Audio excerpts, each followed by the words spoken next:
has brought a new edge into the game. It has allowed referees to have a second chance to look at critical decisions. Not everything, so matters that directly impact generally the outcome of the game. So you have matters of penalties awarded, a goal scored, direct red card, or a mistaken identity. So this has come to give us the opportunity to have a second chance to look at a decision you made in the field. It's amazing. It's amazing that quite behind compared to the rest of Africa, and this has provided us the platform to show that we also have capacity to host, because I believe the entire continent is surprised at the way we've been able to coordinate, the way we've been able to provide the facilities, and they're saying this is at least much better than what they've seen before. So I think it's an amazing experience. Of course, no referee wants to make a mistake, and that's why VAR has brought the opportunity for us to have a second chance to see and to look at the incident from a different angle from what you saw on the field. On the field, it's a perspective. You see something that's passing. So when you go to the screen, it provides you the opportunity to look at it again. I would say no referee wants to make a mistake on the pitch. You make a mistake, and I believe the next few months, not days, you're thinking about it. It has happened to me before, of course, in a match without VAR. But now with VAR, we have the opportunity to know. You go and you have a look. What most people don't know is that the decision is made by the referee.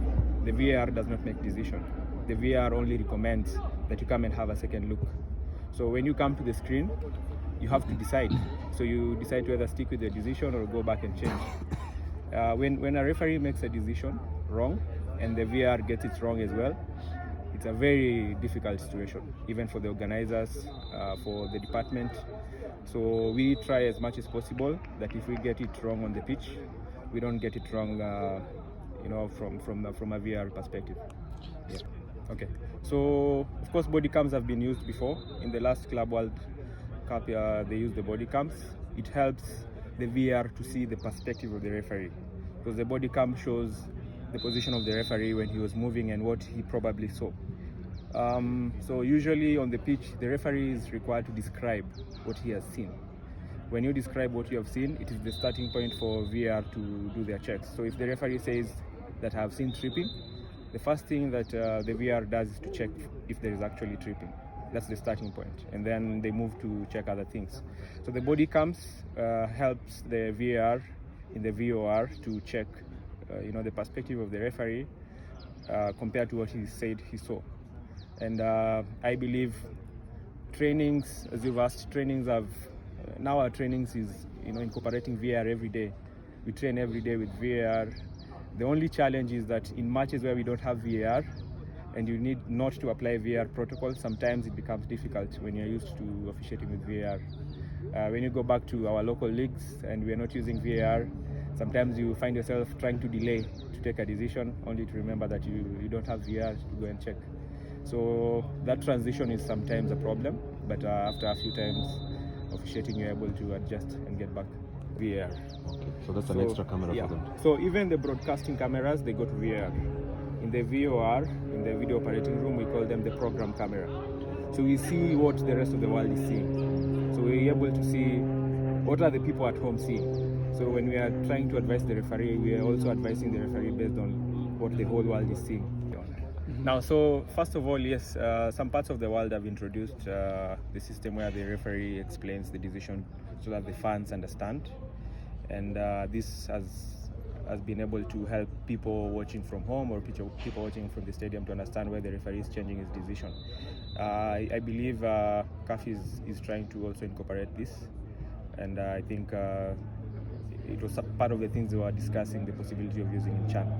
But now possibly everybody's looking forward. I know the fans are looking forward to this, and also the referees are looking forward to this, so that the people on the field and the people at home understand why you're changing a decision.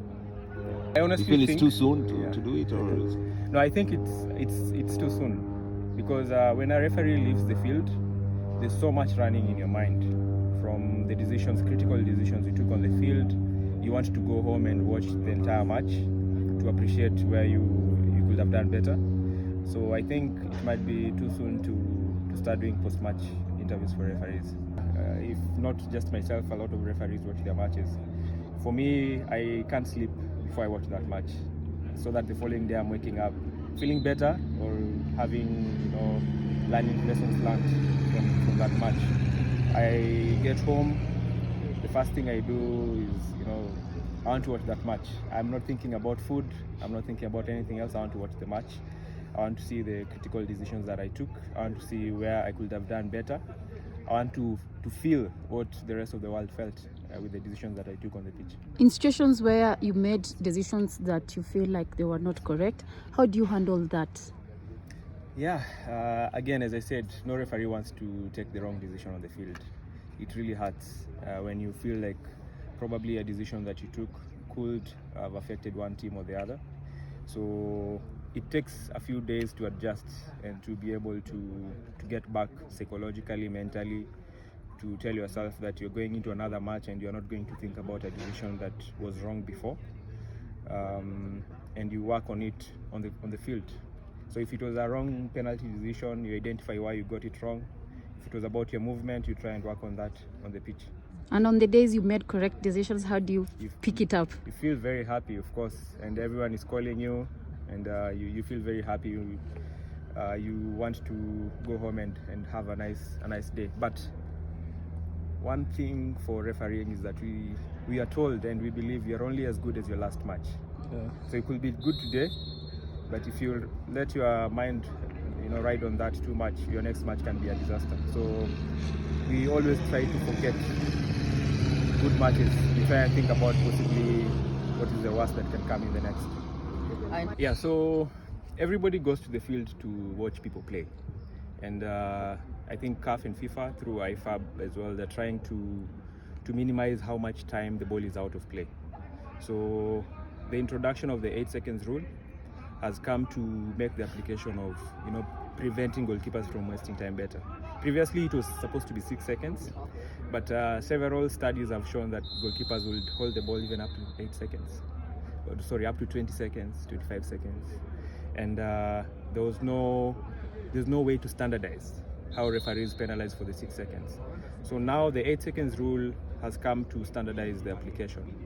And that's why the referee will count 3 seconds on his own, and then he's gonna count the 5 seconds for the whole field to see. Now when he's counting the 5 seconds, he's also communicating to the keeper, that you have 5 seconds to go, you have 4, you have 3, and then at the end of it, if the goalkeeper is playing around, we award a corner kick.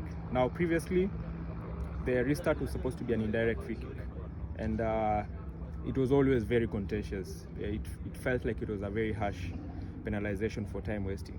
So now IFAB introduced the corner kick as a restart, and this has come to be able to give the attacking team an opportunity to benefit, but at the same time to show that we are not really trying to punish, we are trying to prevent time wasting, and that's why now the referee is mandated to count the last 5 seconds for the whole field to see. Doing their time wasting tactics, because we also see Throw-ins. throw-ins and other instances of play. Okay. Even taking free kicks, corner kicks when they are ahead. Okay. What do you have to say about that? Are goalkeepers right in complaining about that? I believe that every year we have changes in the law, and the changes in the law are coming to make things better and better and better. So before IFAB introduces a new change in the law, there's a lot of studies undertaken, because I agree sometimes there's a lot of time wasting in the rest of the field, but this is a starting point. So the starting point is to allow us to show the entire world that, listen, we are trying to show you that we are not tolerating time wasting. So it has started with the goalkeeper, but of course every new year IFAB is looking at new ways to make or to introduce or to allow the players to play more time on the field. To be honest with you, even for local matches, I love doing live matches that are broadcasted. This way, I'm able to sell my decisions. The referees are able to sell their decisions. When you're doing a match that is not broadcasted or recorded, people will go and say whatever they can say. But when the match is broadcasted and you say the referee gave a wrong penalty, we can go back and look at it. So I think broadcasting matches is a very good way to keep referees accountable, but also to give the whole world the opportunity to have a second look at the decision the referee took, to bring VAR to the lowest levels possible. And now there's a new introduction of a video assistant role on pitches that is less expensive than VAR. So this is something that is probably going to be encouraged to the federations, especially federations that are not very commercially stable, to be able to introduce in their leagues where the referee has an opportunity to look again on a screen on the side of the pitch without necessarily having the VAR equipment. The referee, I was introduced into refereeing by Peter Waweru. At the time, he was my lecturer in the university, and I was a player, and he told me that, I think you can make a good referee, and I laughed it off. Because the perspective I had of referees were like stupid people who don't have, life. How can you be running, here trying to punish people? So I had a very wrong perspective of referees. But when I came in, growing through the career, I think it's a worthwhile career. You can be able to tour the entire world, and it's a sponsored tourism, and you are able to instill discipline in the people you work with. You are able to grow yourself in discipline. You're able to keep fit, and you're able to make money. And I think I wouldn't speak about the figures, but you can be able to make substantial amount of money through refereeing. FKF, the incumbent, they are doing a lot of good in refereeing. We've seen identification program, scouting program for referees that has been introduced. And I think if they're able to hold on to this, going to the grassroots, identifying referees when they're still young, and be able to follow through. Because I think the problems we had before is we didn't have a growth path for referees. So you find we are just identified randomly. But now the FKF has introduced a program where they're able to start from young talent, identify referees as they grow up the ladder, and be able to classify referees as they grow up. So I think this, if it is sustained, can be able to take referees further within the country.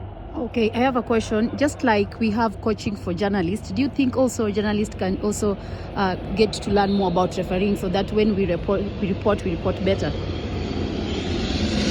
I think it should be encouraged. Journalists should be encouraged through the federation to learn more about the laws of the game, so that when you're commentating, when you're reporting, you're able to report correctly, and you're able to understand from the perspective of the law. So I think it is something that is a must-have as we grow the game. Thank you. Yeah.